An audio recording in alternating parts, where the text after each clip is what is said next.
বলেছিস আপু।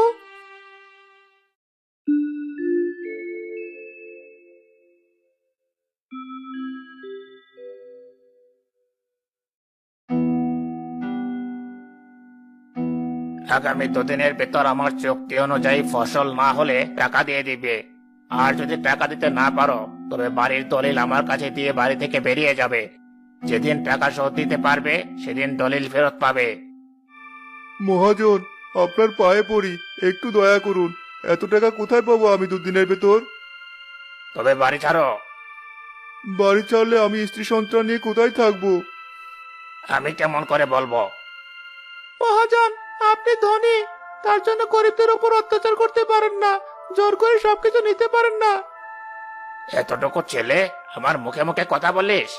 আগে তো 2 দিন সময় দিয়েছিলাম, এখন 1 দিনও সময় দেব না। এখনই টাকা দে, নয়তো বাড়ির দলিল